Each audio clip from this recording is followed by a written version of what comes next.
Ingat lang tayo mga kyo kasi baka madulas tayo. Ay, yun, nabasa na.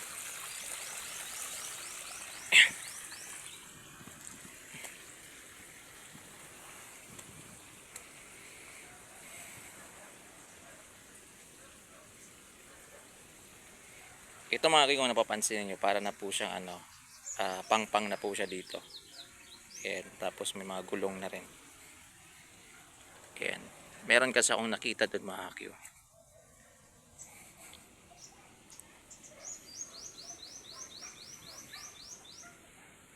Medyo madilim na mga kyo kasi anong oras na. 5:09 na po ng hapon.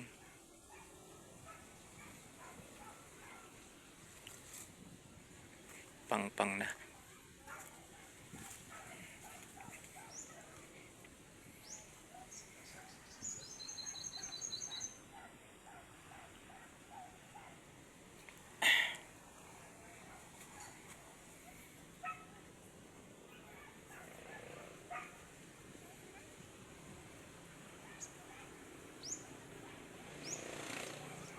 Medyo ingat lang tayo mga kyo, baka meron tayong nabubulol na naman ako.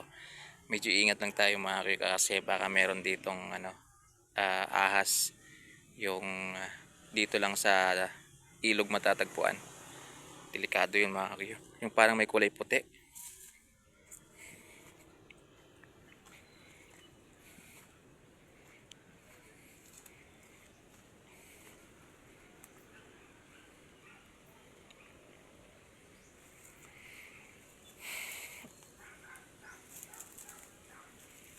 Uy, kala ko ahas. Ayun, no?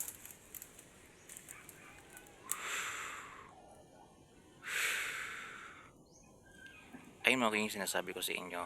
Ayun, parang ano yan, parang kubo na parang baka lang yan mga kyo, parang waiting shed. Pero ba't may waiting shed sa ganitong lugar? Di ba? Yan.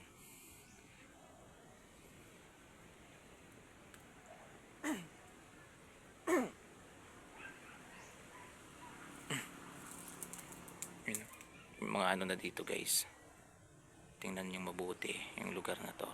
Ayun, no? Nakakatakot dito. Dapat kasi maaga tayo pumunta dito, hindi ganitong oras na paggabi na.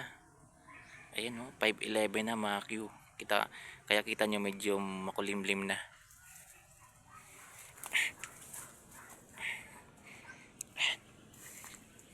Ito mga Q.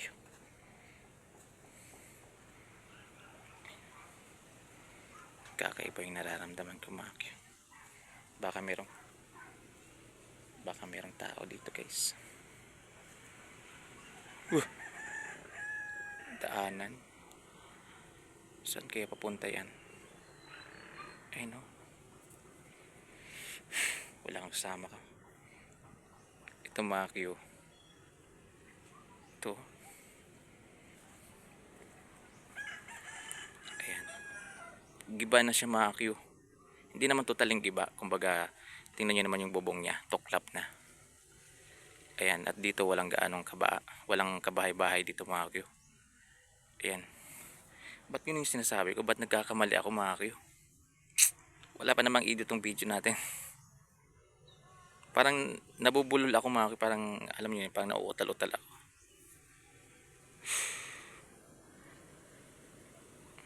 Ayan o. Ayan. Lapitan natin. Pero ingat lang tayo guys. Kasi baka baka matumba bigla to. Kasi yung ilalim niya guys, tubig na. Ayun o, tubig na yung ilalim. Yun kasi part pa yun ng dagat eh. Dito, parang na po siya. Parang maliit na palaisdaan. Ayun o. Ito lang po yun guys. Ikutan natin.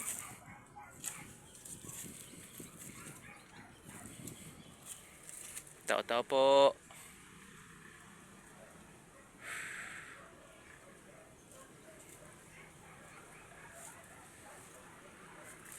Ayun o. May damit.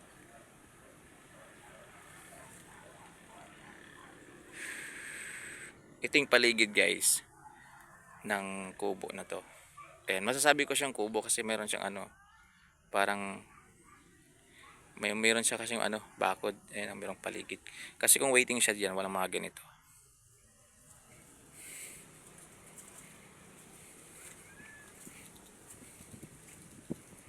Ayan. Ito na yung harap niya, mga Q. Itong ilog na to. Na makatahimik sa mga oras na to guys, na medyo nakakaramdam ako ng kakaiba dito, lalo't mag-isa tayo.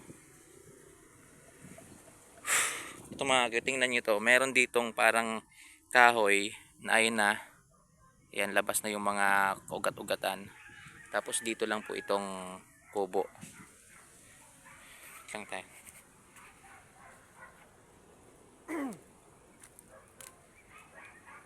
Ayun lang siya mga Q. Ayan.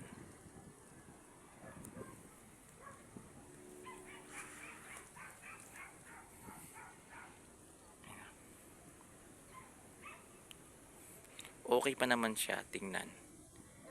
Kasi yung ilalim niya, gusto kong silipin yung ilalim niya. Ayan o. Tapos, dito, ito yung dagat na eh. Ay, merong bato dun o.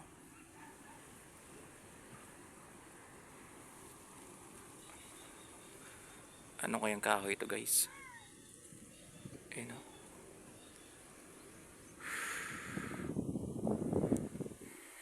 Sana nagsama tayo kanina ng taga dito sa lugar na to para matanong natin kung ano to. Kasi kung merong ganyan, malamang ito mga Q, parang ano siya, palaisdaan. Kaso wala namang ano, ayun o, tingnan nyo naman. Ang liit lang to, tapos parang wala namang isda dito mga Q. May mga ganyan-ganyan pa siya. Alam mo, sa totoo lang mga Q, tinatapangan ko lang talaga yung sarili ko. Kasi sa mga oras na to guys, medyo paggabi na. At walang katao-tao dito guys. Hindi ko alam kung merong bahay doon sa kabila. Kasi may naririnig akong aso dyan, oh. Pakinggan nyo ah. Narinig nyo ba yung aso?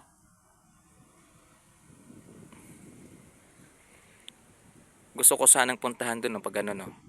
Kasi baka meron tayong makita doon guys, na pwede nating i-explore. Kaso nga lang, paggabi na kasi. Eh no, medyo padilim na. So bukas babalikan natin yan. Doon tayo. Hirap na magturo. Ba't turo tayo ng turo? Yan. Ikutin natin hanggang doon. No? Kasi kung mapapansin nyo mga Q, pagdating doon, part pa po siya ng ilog. Pag ganyan yung ilog. Ilog pa dyan. Kung hindi ako nagkakamali, parang ilog na pala isdaan. Mga Q. Yan. Pawasak na po siya. Tingnan natin yung ilalim niya guys. Ingat lang tayo kasi ito medyo maliit na dito yung daanan. No? Ayan o. No? Okay, medyo maliit na yung daanan dito guys.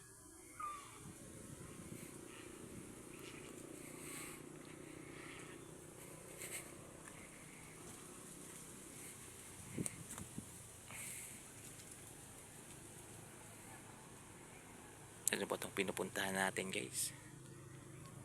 Minsan kasi nakapagpupunta ako sa mga ganito guys, parang matapang yung loob ko, pero pagdating na sa mga ganitong lugar na, pag ako na lang mag-isa, nakakaramdam na talaga ako ng kakaiba guys. Ito yung ilalim niya. Ayan.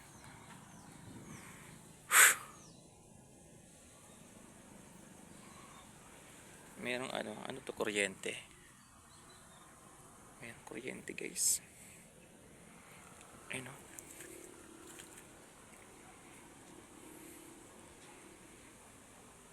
Merong kuryente dito. Hindi ko lang alam kung may power yan. Napakadelikado, nakaano pa naman sa tubig. Ayun o. Wala naman. Wala naman pala mga hakyo. Hindi naman yan delikado.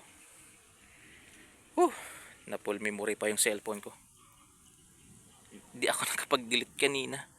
Ay, yung ilalim mo. Ayan. May mga butas dito guys. Ayun o. Hindi ko alam kung saang butas yan. Ayan o. Para sa ano siguro yung mga maliliit na crab.